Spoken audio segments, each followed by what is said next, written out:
Hello and welcome to the RotoWire Fantasy Soccer Show. I'm Adam Zdroik, joined by Ryan Belongia. We're here to discuss Thursday's Premier League slate, the last couple tiers here, last midweek slate of the season in the Premier League. Ryan, before we get there, I wanted to bring up last week we had all these big discussions about Wolves, and like I was going against you and Jordan saying, Wolves aren't a team that, well, it said in the odds, I didn't like them to score a bunch of goals. And I had a couple good lineups. My cash lineup hit. My cash lineup ended up going with Raul Jimenez. That lineup still ended up hitting.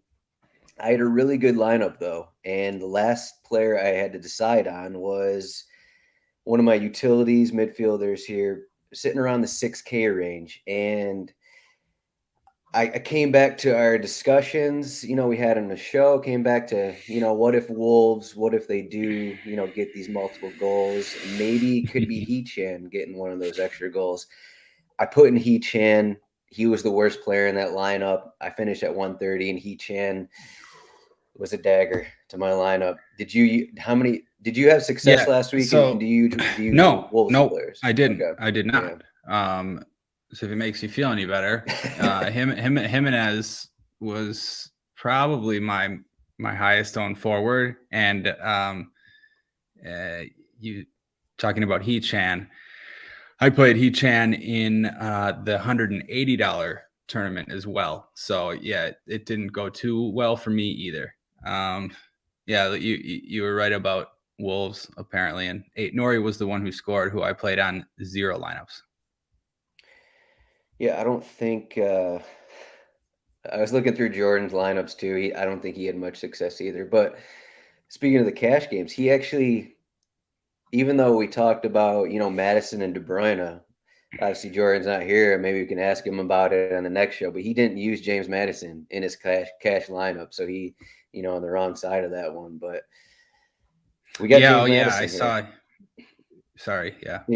Yeah, I was just trying to. People didn't want to go to Madison, and I thought he was a better play than De Bruyne. It didn't make any sense to me, to be honest. No, it didn't. I had like 85% Madison and 50% De Bruyne. So it was just about the matchup. I thought City is tough against West Ham, and Watford are terrible. Right. All right. So we have for today, or not today, tomorrow, Thursday's matches. We got Chelsea, highest implied goal total 2.16. They are favored at home against Leicester City. Leicester City, who have been romping on Watford and Norwich the last couple slates. Other matches we actually have something to play for. Chelsea, Leicester, neither of them have anything to play for. So whether that means anything, probably not. But Everton, home against Crystal Palace. Everton are still sitting right above relegation. They probably need 3 points here. They can't afford to lose, but they're at 1.61 implied goal total, which seems pretty heavy if you think about it. I don't know about these odds really. Just reading them off right now. And then we got Villa, 1.56 home against Burnley. I think Villa should be higher than Burnley. We just saw Villa win 3-1. I think it was at Burnley a couple higher weeks than ago. Everton, you mean? Yes, higher than Everton is what I mean. I mean, why is Everton in this spot 1.61? I know they have to win, but it's not like Crystal Palace are going to be like, okay, Everton, here's 3 points, here's 3 goals, we're going to let you win this. I just don't understand the odds here. Are those really the odds? Because I would have to agree with you. I would put Villa's total slightly higher than Everton's. I don't know. It's some disrespecting Palace a little. Also, Everton haven't really been attacking. If they get a goal, I think they'd really try to sit on it. Right. I mean, Villa, I think Villa against Burnley. That's Villa's last home match of the season, and Burnley's been, one of the best opponents to go up against all year. So I mean, the spot for Villa looks better to me. The only thing, in Everton's favor is they have, I guess, more motivation, and Aston Villa is playing against Burnley, who is the other team with motivation. So then, that makes sense a little, obviously, you got to buy into that, because obviously relegation is, the most important thing. So. Yeah, but if that's your reasoning, why did Burnley go down 3 goals at home against Aston Villa when they needed to win 2 points against them 2 weeks ago? Right. Like, No. I agree. Yeah. I'm yeah, on your it's side. just like I know a lot of stuff is just based off odds. Like how Jordan said, it was like you go with the Wolves players because they had the best odds to score. You had Raul Jimenez, he has the hat trick upside going to Norwich. So you go Yeah. with that, but that doesn't always mean everything. That's kind of what I keep coming back to. It's like, Right. while the odds say this, the odds aren't always correct. So Sure. Oh, no, they're not. But what I'll say just on the flip side of that is Crystal Palace have been pretty bad away and like pretty decent at home. There's like a big difference. So I don't know if that factors in at all. And then, Burnley have actually, I don't know, Burnley have kept more clean sheets than Palace. So, you can see, I guess, why it could make sense. But no, I'm with you. I like the Villa spot a little bit better. yeah, we definitely do come back to Crystal Palace away from home, but I will point out, I mean, they have looked kind of better. I think they kind of outplayed Aston Villa in their last away match. They got a late goal to get a draw on that one. They beat Southampton before that. They've only allowed 1 goal in each of their last 3 away matches. It's not Okay. like they've been that bad compared to. I think it was more earlier in the season when Crystal Palace were just giving up tons of goals. Like they've gotten points in. Now I'm looking right now, seven of their last 10 away matches. So it's not. I mean that even includes FA Cup. So it's not like they're that bad. I guess maybe their overall season numbers look like that, but of late they actually haven't been as bad as we probably think in the back of our heads. Right. Yeah. Good point. So forward here on this slate, we have this is just an interesting slate in terms of pricing, and I guess it comes back to the odds a little bit because the Aston Villa guys are cheaper than we kind of expected them to be. We have Richarlison here, 9,500 at home. I mean, I like Richarlison, and I mean, he has a shot on goal, I guess, the last, 7, 8 matches. He's been pretty solid. He's had a decent floor, but 9,500 home against Crystal Palace, definitely not a cash play. But what are your thoughts on Richarlison at this price? It's probably the most expensive he's been all season, you think? Yeah, it might be. It's weird to see him priced so much higher than everyone else, even like way higher than the Chelsea guys. And yeah, you mentioned Villa. You would think he should be similar to those Villa guys. I mean, he plays 90 minutes, and I think he's been taking their penalties, I believe. Yeah. And you're right, he's had a decent floor, but no, just like point per dollar, or like he's overpriced. But I think he's probably a pretty good tournament play, just because I don't think people will really roster him. I don't know about you, but it seems like to me that he won't be popular. And I guess just to jump ahead quickly, because it'll tie together. But we have Mason Mount and James Madison on the slate, who have been great recently, are always pretty popular, and will be somewhat popular again. But when we get to midfield, maybe they're not quite the caliber of plays that they normally are. So if I'm not going to spend for Mount or Madison, it would make even more sense to roster Richarlison. So yeah, I like him for tournaments. Yeah, he's kind of in the what are they, the Ivan Tony, Wilfred Zaha kind of mold here, just in terms of he's in this high price range and maybe has a decent floor, better than we probably think, and just not as popular just because he just seems overpriced, kind of a thing. And but I mean, for cash games, just I guess just in general here, like why would you pay 9,500 on Richarlison when you can get Lukaku at 7,800, who's plus 110 to score, Richarlison plus 150 to score. Even down there, you have Christian Pulisic at 8,300. I mean, 500 more than Lukaku. So you have those guys, and then you can keep going down the list here with Danny Ings and Ollie Watkins and Coutinho, the Villa guys that seem underpriced as well.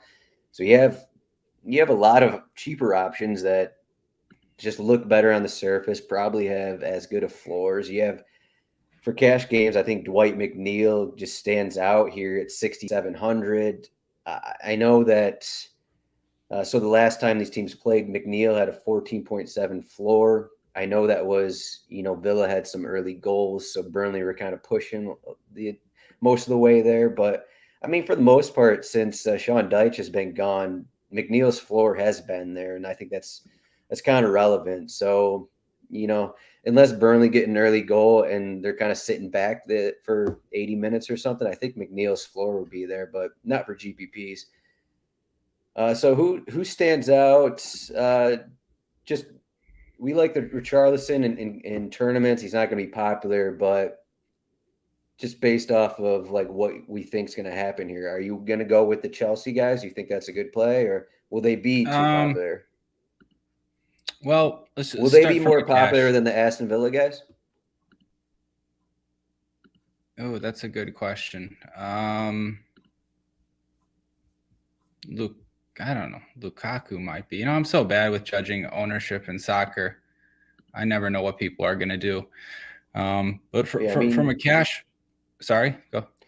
Yeah, I was just gonna say. I mean, if you just based off the odds, you have about 0.6 more implied goals for Chelsea, and it's not like their pricing is that much more. At least Lukaku is that. It's not like his price is that much more than Ings, 1,000 more. So you got to think Lukaku will probably be. I don't know. Will he be the most popular forward in tournaments? You think?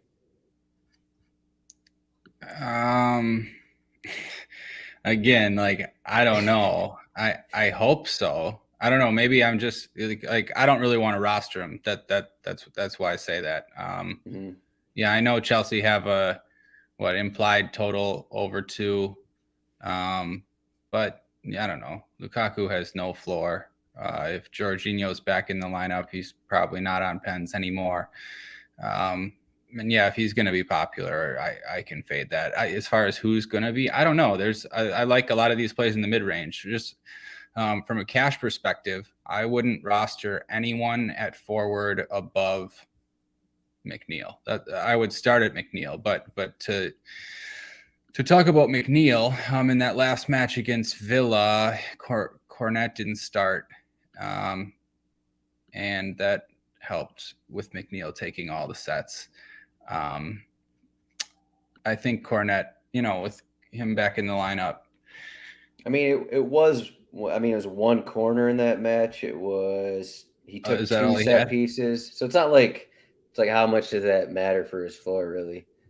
2 set pieces taken. So well, yeah, okay, it matters a little. Like I guess this is like I would rather roster Cornet than McNeil. I don't know. I feel like they have a similar floor, and McNeil just has less upside, and he's also more expensive. And I think, they might all three share set pieces, the 2 forwards and Brownhill, but I don't know. Yeah, do you think it matters at all? I think Cornet played at forward last match.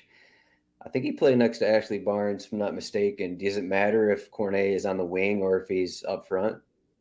Or are you just think he has the better upside just because he's kind of better goal scorer? It probably matters. Like you're right, it probably matters a little bit somehow, but I don't know the answer to that. So to me, it doesn't really matter. Like, yeah, Cornet. I just think, he has more upside no matter what. I think he's still taking penalties. I know he missed one a while ago, but I think he'd probably take the penalty. I mean, he's just like a better goal scorer in general. So yeah, I would favor Cornet over McNeil. McNeil will probably play 90 minutes and probably gets you 10 points. So, he's fine for cash. He's looked better recently. You're right. I feel like at least half those games were with Cornet out though. Yeah, Cornet, he's always seems like he has some kind of injury that he hasn't really been completely healthy all season. So he missed the Yeah, he's Wolves and barely been Watford playing. match and came off the bench against Aston Villa. So And then, I mean, last week, right back into the team and played 90. And, with Burnley Burnley just desperate for everything. Maybe he'll get subbed early, but I wouldn't think it'd be before 80 minutes. yeah, we kind of went over here. We have, speaking of GPPs here, speaking of tournaments, we have Jamie Vardy here, 7,600, 4 goals the last 2 matches. He's, you look at the odds. Leicester are 0.91 here. Again, Chelsea have nothing to play for. I don't know what the actual numbers say here, but I know Thomas Tuchel always says that Chelsea, or not always, but he said lately that Chelsea are worse at home because of the whole situation of their fans and everything with their owner. But Yeah. last home game they gave up 2 second half goals to Wolverhampton. A couple matches before that, they gave up 4 to Arsenal. Leicester at 0.91 seems kind of low. You also have to throw in that Chelsea played 120 minutes Saturday. I know it's Thursday, but you also have Kovacic probably not going to start. Conte probably not going to start. Probably going to have Jorginho, Loftus-Cheek in the midfield. We'll see who's playing center back. But, otherwise, it's not like Chelsea have anything to play for. So I'm not sure this is going to be like a 2-0 win for Chelsea. I think it will be kind of up and down just because that's kind of how Leicester Um, matches go. And I don't see. So Jamie Vardy here. What my original point was, I kind of like him in tournaments. yeah, I get it. No Vardy for me. He's fine. I don't know. Like if he scores a goal, I don't know. Like you think it's going to be back and forth. Maybe we just think like the match is going to go a bit differently. I'm not. Yeah, I don't know. I'm a bit worried about Leicester here. I could see them resting players. They play again on Sunday, obviously, at home. So it kind of makes sense for them to rest a few guys here too. To be honest, it wouldn't shock me if Chelsea put 3 or 4 past them, depending on the lineup. I get it though. Like Leicester have been in great form and scoring a lot of goals. So if they come out with Madison, Vardy, that their A lineup, like we said, yeah, I can see it, I guess. But let's go. I guess going back to what I said last week about how I just basically never roster Vardy unless he's in the nut spot. I just can't do it here. He'll score a goal. He'll score a goal and score you 12 points because besides that, he'll have like 2 fouls and 1 shot. No, that's but yeah, that's why he won't be popular. So I guess he's like a cheaper version of Richarlison, you could say, just in a worse matchup. But yeah, earlier this week, Brendan Rodgers said that he's gonna probably rotate 1 or 2 guys. I didn't know if that meant actually 1 or 2 guys in the starting 11 or if that was like 1 or 2 guys in the squad. So we'll see what the lineup looks like. Yeah, like you said, they could rotate again. Nothing to play for. So like, why push? Why It would push just make a Madison? Why lot of push sense Vardy? for them to rotate. Yeah, Right. again, you never know, but it's a tough matchup already. You save your guys and have them come out firing at home on Sunday to, score 5 or something. Technically, you could say the same thing about Chelsea, but right, but they're at home, so it's a. All right. I don't know. It's just I don't. I guess we have not mentioned Eberechi Easy here. He's down at 6,400 away to Everton. I know they're underdogs, but I believe you mentioned in your article, it seems like if we know Elise's out, if Milivojevic is not in there, seems like Easy's going to be the cash way to go here. 6,400. It's not like Mm-hmm. Everton are going to be, on the front foot, or at least it doesn't seem like they're going to be on the front foot in the final third, the majority of the match. So it seems like that's a pretty safe move there at 6,400. Yeah, like you mentioned, if Milivojevic isn't in the lineup, as he should take most of the sets. The matchup against Everton, even though Palace, are decent sized underdogs, at least on paper, it's a decent matchup against Everton. Ezzy is probably the first forward in my cash lineup. I know we were mentioning these Burnley guys, but I think I'd rather go with Ezzy. Seems like it's a little bit safer. I don't know. They're very similar options. What do you think? I mean, technically, you just compare it. Crystal Palace, a better team than Burnley. I don't think you can argue that.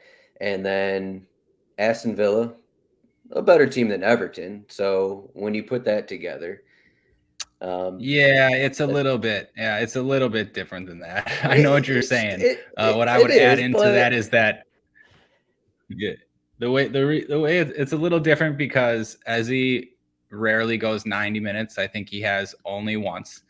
He came back from injury this year. You can't say rarely never goes 90 minutes. This season, how many times has he done it? One time. Well, he's only became a starter in like the last few weeks. So okay, well, every time I see Palace's bench, they have 5 forwards on it. So I'm never too, I'm never too surprised when their forwards get subbed early. But yeah, no, okay. And the other thing I was going to mention was, I don't know, maybe Ezzy doesn't have as much goal upside, but he's been playing in. Obviously, McNeil doesn't have much goal upside either, but as he's been playing in different positions, so if he's in the front three, I'd like him better. Yeah, he took Olise's spot last game, and it's basically Jordan Ayew is the other guy that plays on that right side. So they always have it's like Mateta or Adson Eduard, and then you have Zaha on the left side. So it's going to be Ayew or Ezzy right there on the right side. So what if he's in a central midfield role and Ayew's up there? He starts. Mm-hmm. Ayew, I don't know the last time he went 90. Ayew seems to get subbed off pretty often. So what if we have a situation where it's like as he starts in the midfield, but maybe he's in the front three for the final 20 minutes? Is that? Yeah. Am I just thinking too much about this? Or no, you're not thinking too much about it. That happens in certain scenarios. If you just want I don't know. My personal opinion would be that if they both start, Ayew's probably. I would think Ayew stays on longer, more often than not. But again, if he doesn't, then yeah, you're right. I don't know, that could happen. Although, if he gets subbed, it's probably for a Eduard, Benteke, Mateta, whoever they don't start. So honestly, Ayew hasn't played since April 30th, so it seems like his time at Crystal Palace is done if he's not getting time at the end of the season. So it seems like now is when Vieira's kind of working on his youngsters, kind of a thing. That's what it seems like, at least. Again, though, this would be the spot. Palace rotate for the away match on Thursday, play the A team on Sunday. I don't know. We're thinking too much into it. Yeah, a little bit. Just going down, we can't, before we move on for forward, we have to mention Calvert-Lewin, 4,700. He has the second best odds to score on the slate. He's in this slot at plus 120 where this is kind of the slot where like Lukaku and all these other guys have been, the Chris Woods, the Callum Wilson. Just looking ahead, Callum Wilson is like 4,100 for Sunday slate, but that's not right now. But Calvert-Lewin plus 120, 4,700 here.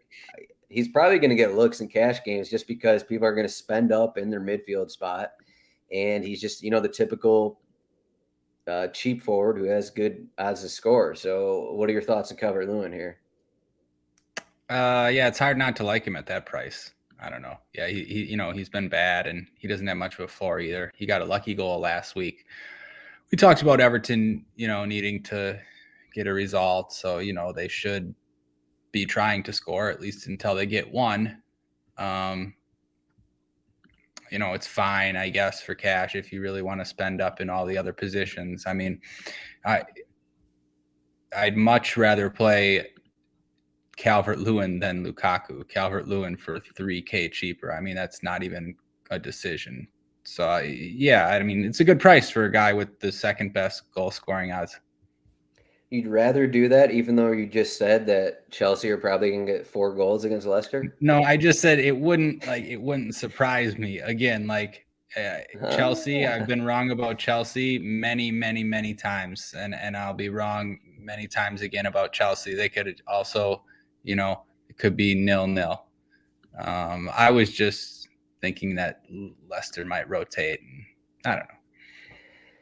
Yeah, the hard thing with Calvert-Lewin is that he had one shot in 90 minutes against Brentford. I know they went down a guy, and that one shot was a deflection into the back of the net. So it wasn't even a real shot. Right. So, and he's been pretty much bad since the first 3 matches of the season, since returning from injury.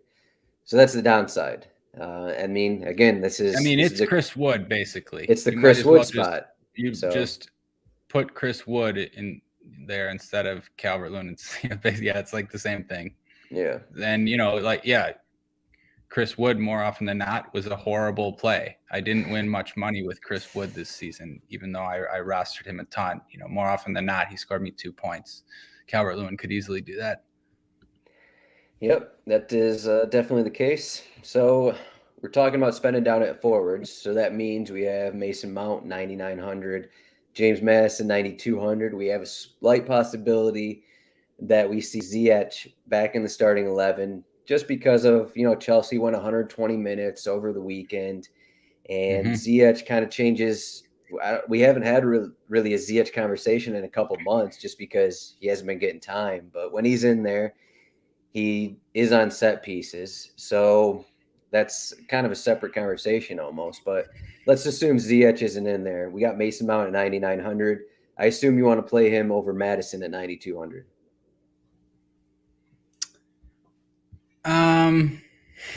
I don't really want to play either of them. I guess if Ziyech was in, let's just say, if Ziyech was in, I want, just like from a cash perspective, if Ziyech started, I would play him in a cash lineup. If Mount no matter who else was starting. If Mount starts, I don't really think he's a necessity in cash. I mean, I think he's taken one set piece over the past 2 weeks. Reece James has taken the majority of the right-sided sets, and Alonso's taken the left-sided sets. If Ziyech was in, Ziyech would take those sets over Mount. And Mount's expensive. I mean, he's got there recently with goals and assists. So, I mean, from like an upside perspective, he probably has more upside than Madison. But again, I don't even know, because there's certain scenarios where Madison can have 10 crosses and then maybe add a goal onto that, and then his ceiling is comparable. So I guess I don't love either of them. I guess I would lean Mount for the matchup. Like we go back to if Chelsea put 4 or 5 past Leicester, like I said, then you would want Mount. But yeah, I don't think either of them are a must for cash games. I could be wrong. I'd like to have like someone like Jordan or someone who, knows what they're talking about for cash, but I don't know. I want to spend up a defender. I think there's some other midfielders here that we'll talk about. So yeah, I just don't think it's mandatory. I don't know.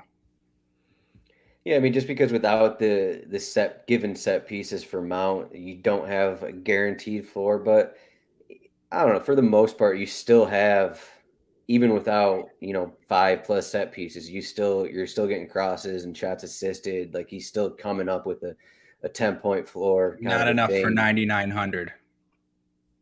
Yeah, I still think it'll be popular though, just because of, like, you look at the odds. We just keep coming back to the odds. I know we kind of maybe bash the odds a little bit, but they are the biggest favorite on the slate, and you got to think that Mount will get looks just because of what he's done in the past. And yeah, no, definitely. Favorite, so. Yeah, definitely.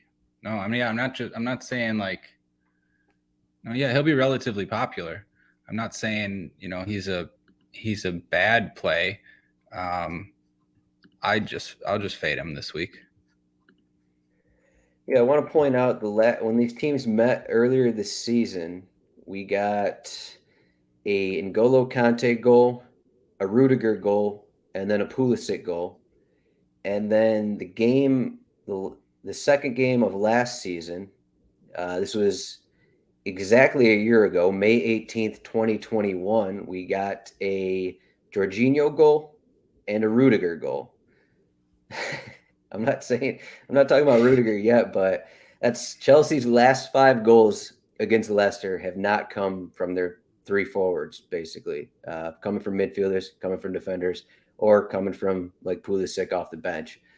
So something to think about just in terms of this matchup and how goals are scored, how opportunities are happen for this for Chelsea in this matchup. So not a cut and dry situation, but definitely something that shows you that maybe you don't need Lukaku for the goal, maybe you don't need Mount for the goal, kind of thing. So something to think about. Mm-hmm. All right, we haven't even mentioned Zaha yet. Now that I look at it, 7,900 Zaha. Um, what do we think about Zaha? I mean, he's pretty safe for a full 90. We're not getting the 90 with Eze, but Zaha up there. And against Everton, you got to think that maybe if Everton are pushing the final 20, 30 minutes, there's going to be some counterattacks there where Zaha is, one-on-one against who? Michael Keane or Mason Holgate. Like I think Zaha's. It seems like he's always in this tournament range. Maybe not for cash games, but definitely intriguing play here at 7,900. Yeah, definitely. I mean, look, he's 7,900. You look last week, he was 8,900. The week before that, he was 9,900, and then 9,800. So I mean, we're finally getting a discount again on Zaha. He hasn't been under 8K for a long time. The matchup with Everton is actually pretty good, and it'd be really good if Everton got an early goal and Palace were forced to attack. I always like rostering Zaha. I don't think people, or I could be wrong, but I don't think he'll be that popular here. He's on pens. I'm just a big fan of Zaha. He can score special goals in any matchup. He always has brace potential. Yeah, whoever those Everton defenders you were saying, I mean, Zaha's probably the best dribbler in the Prem, at least the best guy with the ball at his feet. So yeah, I'm a big Zaha fan. I can always roster him, especially when he's not going to be popular. Similar to the way I feel about, I guess, Richarlison, but Zaha's 1,600 cheaper. Yeah, I tried looking back through some Everton results. Their last few at home, so they have. I guess this is the last time. For the most part, I mean, they're allowing opportunities. It's not like, sure, this is a must-win situation. Like they beat Chelsea 1-0. We had Chelsea with 17 shots, took 8 corners, dominated that match. Everton got when was that Richarlison goal? I guess it was at the beginning of the first half there. And then same thing with the Manchester United match. Everton got 1-0 win. Anthony Gordon got, I believe, a deflected goal in the first half. Yeah. And then Manchester United 12 shots. So, I mean, it's not like, I guess we've been saying it all show. It's not like Crystal Palace aren't going to have opportunities. Like this is Everton. No, I feel like the chances should be equal in that game. Right. So it's not even with that, even whatever the odds say here, like it's not. Zaha's price maybe is not equal. I shouldn't say equal. I mean, if the game stays 0-0, like into the second half, then I would expect Everton to, dominate possession and chances. Right. But yeah. So yeah, I know we're jumping around, but just to finish off forward, we didn't really. I mean, we mentioned at the start about the Villa guys. But all these Villa guys are too cheap. The front three, Watkins, Coutinho, Ings, all of them could score 2 against Burnley. I specifically like Coutinho in this spot. He's another guy. First time he's been priced under 7K all season.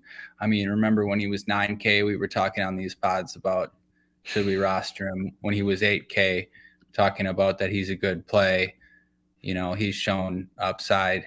He's still really talented. It's a good spot against Burnley. So yeah, I mean, with the Villa, Villa's final home match, Coutinho goal and an assist here wouldn't be surprising at all.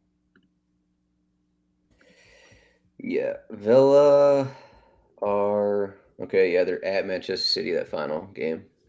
Yeah, so otherwise, moving back to midfield. Yeah. And speaking of Aston Villa, this is going down further, but we have John McGinn 5,800. We have Anthony Gordon 7,700. We have a possibility Buendia starts at 6,500. We have this. So if we're not spending a Madison or Mount, do we want to go to this mid range? Do we feel comfortable with this mid range here of players? I mean, yeah, the only reason, how do I say this? If I don't roster Mount or Madison, I mean, I'm absolutely rostering Anthony Gordon. I mean, that's part of the reason. Or, I guess we don't have. We're assuming Damari Gray doesn't start as well. I mean, he might, but let's just say it's Gordon, Richarlison, and Calvert-Lewin again. Gordon will take the majority of set pieces. He has a floor, even, aside from set pieces. He has goal and assist upside. I think the gap in salary between like him and Mount is just too big. So yeah, you definitely, if you're going to give up those points from Mount or Madison, even if they're smaller than they usually are, you got to get him back from somewhere. I like Gordon here. Are we scared at all about, like, we're pointing out Gordon, we talked about Calvert-Lewin, and I know Calvert-Lewin's cheaper, but these prior results, Crystal Palace have dominated Everton this season. They played a couple months ago in the FA Cup. Crystal Palace won 4-0. Earlier in the league play in December, Crystal Palace won 3-1. I know it's a must-win situation for Everton, but is this... I just don't feel safe going with Everton. That's kind of what I'm coming to here. No, I don't feel great about it either. It's not a must at all. Like, yeah, you can. There's nothing that none of these midfielders, yeah, like I feel great about. I mean, I like that Gordon's cheaper. I like that Everton have something to play for. I like that Everton are at home. I like that they're favored. I mean, so, that makes Gordon acceptable as far like if you're looking to fade. I mean, like you mentioned about what Palace has played better than them.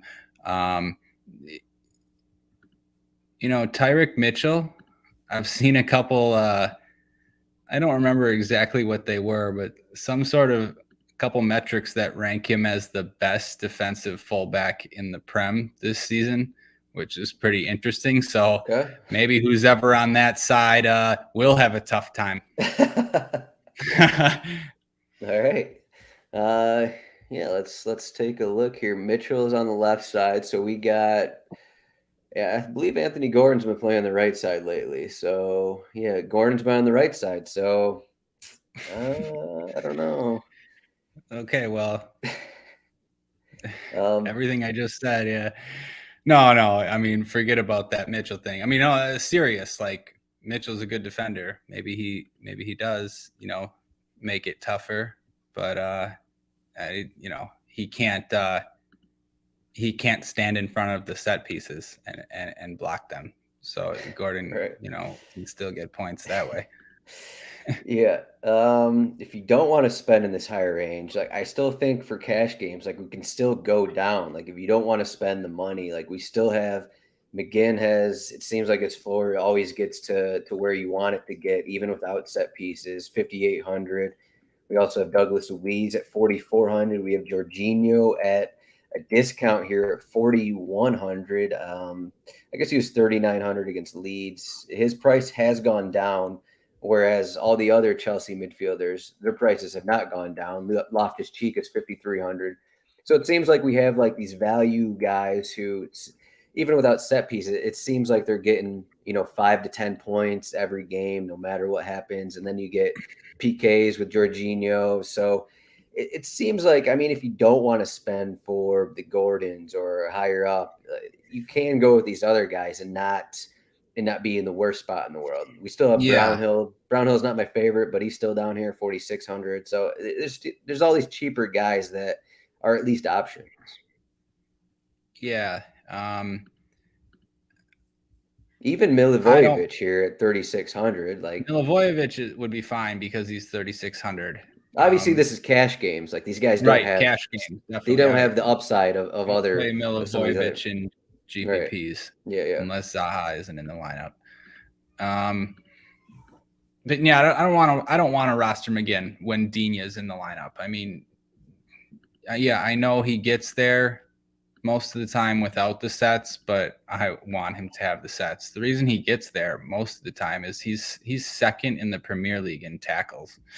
I don't want a roster of 5,800, guy and hope for tackles. Again, it's fine, obviously, because he gets them and he gets there. 19 points in the first meeting with an assist. So that's a 10-plus point floor. Also had a 10-plus point floor against Crystal Palace last match.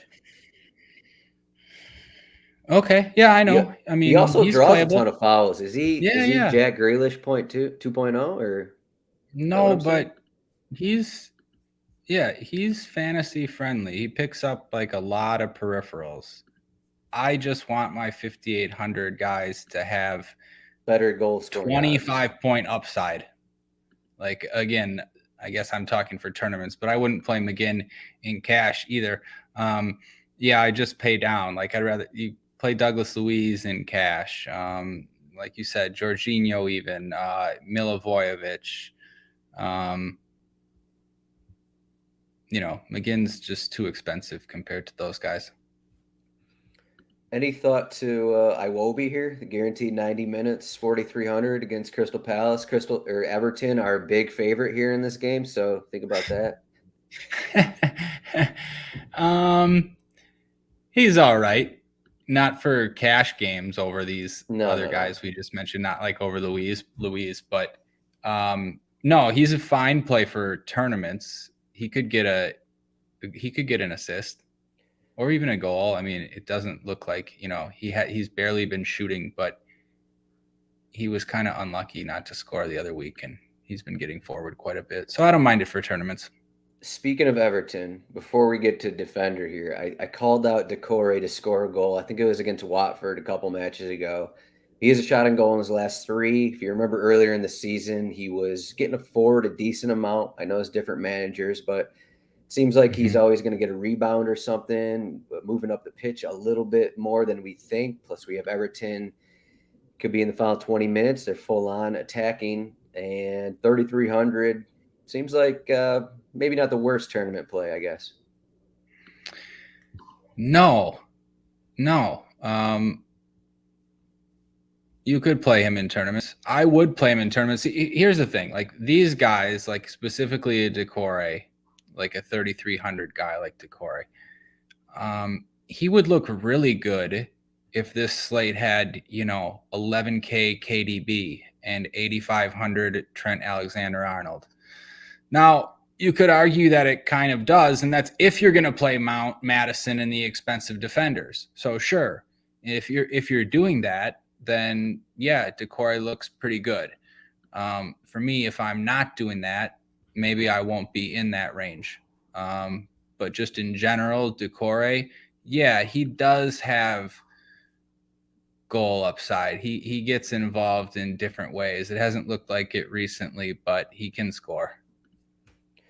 Yeah, the numbers haven't been there, but again, if you just go back earlier this season, he was getting up the pitch a little more than you'd actually think from Decore, whereas the guy next to him. Yeah, sorry. Yeah, I was just kidding. The guy next to him, like Allen or Fabian Delph or something, those guys aren't getting as forward. Decore is the one in the midfield that's actually getting forward. So, yeah, I mean, yeah, that's how it was like last season, and then the start of this season, and then for the long stretch in the middle of the season, like Decore never got forward, and then yeah, he seems to be again. Yeah. So defender here, we have Alonso at 7,100, and we'll just start with if Ziyech starts, you do not want to play Alonso, correct? Not in cash.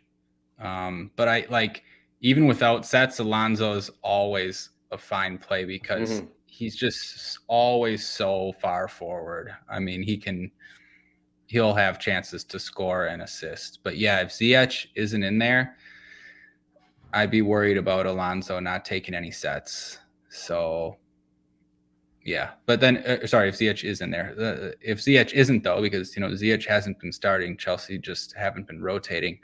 Then yeah, you might have a decision, Alonso or Reece. That's tough. They're both really good plays, I guess. I lean Reece. I think he's a little bit safer. I think he's a little bit better. I think I don't want to say he has more upside because Alonso, obviously, they both have 25-point upside for a defender. So yeah, they're similar plays. I don't know. Do you have a lean between them? No, I agree with pretty much everything you said about James. I just think he's a better player. I think that's kind of what it comes down to. And he's 200. He's 200 cheaper, which not a big deal, but right. Reece has been playing on the wing, obviously. I hate that we have to talk about this, but this, Azpilicueta hasn't been playing, right. And Azpilicueta is going to play this match. I mean, it's their last home match, right? He's leaving Chelsea, so I don't see how he doesn't start. Oh no! So and it's not like, again, it's one of those things where we said like they've switched at halftime. They've switched. What if they try to get Azpilicueta a goal or something? You just playing on the wing the whole match. I feel like it sounds like funny to talk about that, but it's not crazy think in because it's his last game for Chelsea. Okay, you can play on the wing here. I mean, I don't know. Just keep an eye on that. Again, you might not be able to know though, and sometimes they switch mid-match, so it might be one of those, I don't know, nightmare Chelsea slates. Just when you think you have Chelsea pegged down, they do the opposite of what you think they're going to do. That made me a lot less excited than I was for the slate. Now that we have to deal with Azpilicueta possibility on the wing. What? I'll tell you what you do. I'll tell you what you do. Okay. You just play Azpilicueta. $5,400 right-sided center back. No one will play him, and then he'll be up there and score you the goal. No, yeah. I don't. Yeah. He it was the last time he started, which they switched at halftime because Azpilicueta played on the wing against Wolves. He finished with negative 0.1 points in that match. Is that when they switched at halftime? I think it was because then they gave up those 2 goals. Yep. Yellow card. Yeah, I mean, he still doesn't even do anything on the wing. Yeah, I don't know. Just something to keep in mind. So we got Digne here as well, 6K. Do we want to pay up for 2 defenders here? Is that what we're thinking? I do. I mean, we know your strategy, so I guess yeah. Okay. And this, this looks like a slate to do it on for me. Again, though, this hinges on other things that I've said about Mount and Maddison. If Mount and Maddison are smash plays that are going to score 20 plus points each, and you have to have them both, then you're probably not spending up for 2 defenders. I'm just not looking at it that way. So I want to, and if, let's say Ziyech doesn't start, I don't mind. And for cash games, definitely, I would maybe play all 3, Alonso, Reece, and Digne in cash. What am I doing with that money if I'm not spending it on Mount and Maddison? I mean, you have to, you need to be doing something with that money to make fading those guys worth it. Yeah, I figured you were going to go there. So I mean, they're just way better than all the other options right. too. So assuming they have decent games, they should punish the people who don't play them. The people who don't play them in cash are going to be behind by however many points and have to play catch up. Yeah. So if you don't want to, for one or both of your spots, I mean, like you said, it's just not, you don't know what you're getting from everyone else. I was kind of down on Michaelenko, but it seems like when Everton need to push, if they're in a situation where they need to push late in the games, his numbers have been better lately. I mean, he still had a 5 cross to 7.2 floor against Brentford, even though, they're down a guy. So, I mean, if it's a situation where Everton still need to push in the second half, like 4,900, you could see that where he hits a 10-point floor just because Everton have to push. So, I shouldn't. Mikolenko, he's acceptable too as like a last guy in, even just like for cash, even. Probably would take a set or two, like as their only left footer. I mean, if they get any over there. And he's been attacking when they need to push and when they need to attack. And then good GPP play just in general. Yeah, I do. I think Mikkel, he's where I would go if I don't spend up on one of these other guys. I mean, I think so. Is there anyone else in that range? Yeah, no, Mikolenko, I like Mikolenko. I mean, in the opposite end of that, you could look at the same thing with Charlie Taylor, 4,600. I mean, he hit a 4-point floor in the first meeting, but I mean, he had a 12-point floor against Tottenham last match. Like, it's possible. Connor Roberts, same kind of deal there, 4,400. 7.2 floor in that first meeting against Villa. So, I mean, you have these guys where as long as Burnley or Everton don't score in the first 45 minutes or aren't winning in the first 45 minutes, like these fullbacks are going to get more forward than pretty much they have all season. So because these teams need to score, they need points. So you're right. It's not like you can build GPP lineups like that too. Yeah, where if you're playing for Burnley to be chasing all game and still, you're right. Actually, Charlie Taylor is who I would go with in that scenario. He's the one who is gonna whip in as many crosses as he can. It's not really, that's how they play. Lowton on the other side, not so much. Yeah, on the other side of that, I do think it also kind of degrades Digne a little bit. I think he had a six or so point floor in that first meeting. He got an assist, but Villa got those early goals, and they didn't need to really push. But if Villa, Burnley are going to be pressing kind of thing, maybe Villa get an early goal, so it's like how many corners is Digne going to get kind of a thing. So I agree. The Chelsea guys are significantly better options than Digne, in my opinion. Yeah. Anyone else stand out to you? Just moving down the list, or I don't know about stand out, but like Nathaniel Klein seems like an okay punt. I think he's the cheapest fullback. He was actually decent last week. The matchup against Everton's okay. He took 2 shots even. He was getting up higher. I saw the shot on goal. I was surprised at how high he was up the pitch. So yeah, for 3,500, I mean, it's fine. But yeah, no one really stands out. You? No. I think the Callum Chambers is going to be at a discount here at 2,800, just in terms of center back, clean sheet kind of a thing. Home against Burnley. I mean, that's kind of where you're looking, but yeah, I've seen him score some nice goals before too. Former Arsenal great Callum Chambers. Former great. Yeah. Ezri Konsa is out for the next 4 months. He got a MCL injury, so that's why Chambers is going to be in for Aston Villa. But goalkeepers here, clean sheet odds. We have Chelsea with the best odds, 42%. Not really a high percentage as we see for these, expensive goalkeepers, 5,800, 5,900. Mendy's at 5,800. So it seems like not a great spot to spend on many. Then we have Everton, 36%, Aston Villa, 33%. Any favored move? I mean, for the most part, it seems like we're probably going to have money to spend on many if we want it. But do you want to spend on him? Would you rather spend on Pickford instead? Given what we said earlier in the show. Man, and this is the only time I would ever choose Pickford.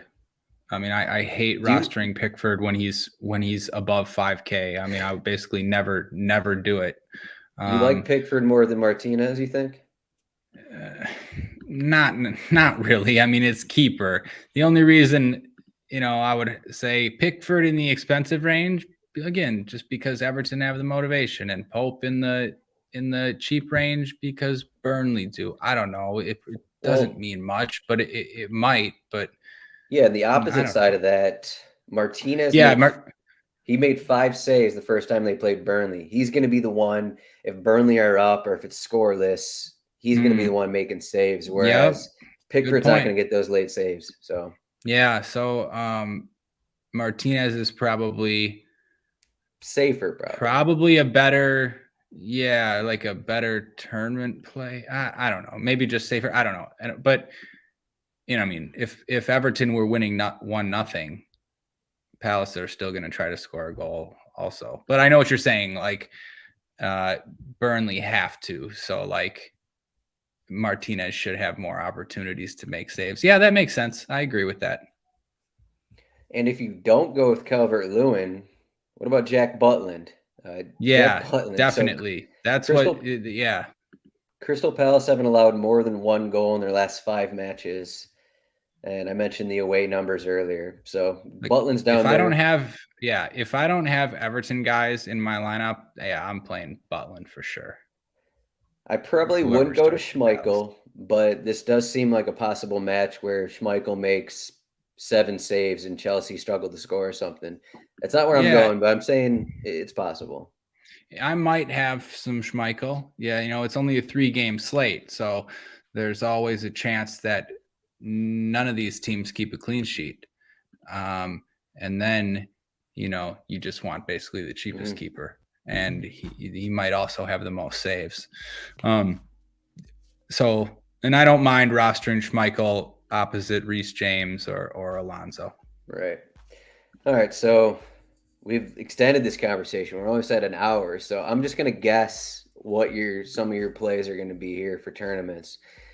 I'm thinking that you're going to get Coutinho in your team, maybe throw in Ings or Watkins. You're probably going to have Mountain James / James and Ziyech, and then Gordon in the midfield. Is that fit? Does that make sense for one of your lineups? What do you think? Yeah, I mean, you got everybody except Mount. I'm gonna play all those guys, but Wait, did I say probably Mount? gonna. Yeah, you said Mount. Oh, I didn't mean Mount. Sorry, I meant Maybe Alonso. I meant Alonso and James, or James and Ziyech is what I meant. Yeah. Yep. There we Gordon. go. Yep. You get that. Calvert-Lewin. I mean, now I might have to not play those lineups though, since everyone knows what I'm gonna do. We'll see. Yeah, I like all those guys.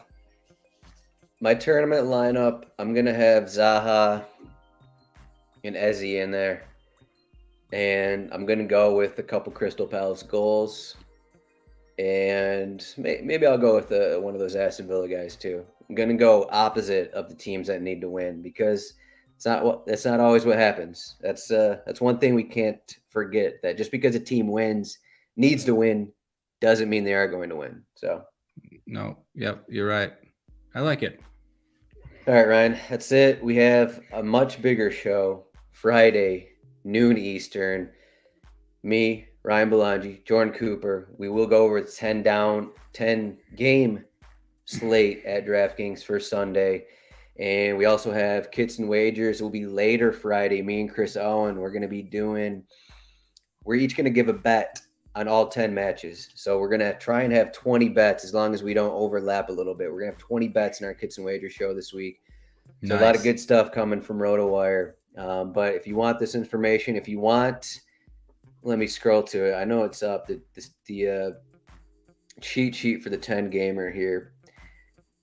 10 game clean cheat sheet. Look at this bad boy. Whew. It's been a year since we've seen this, but look at these odds. So I can't wait to click on it.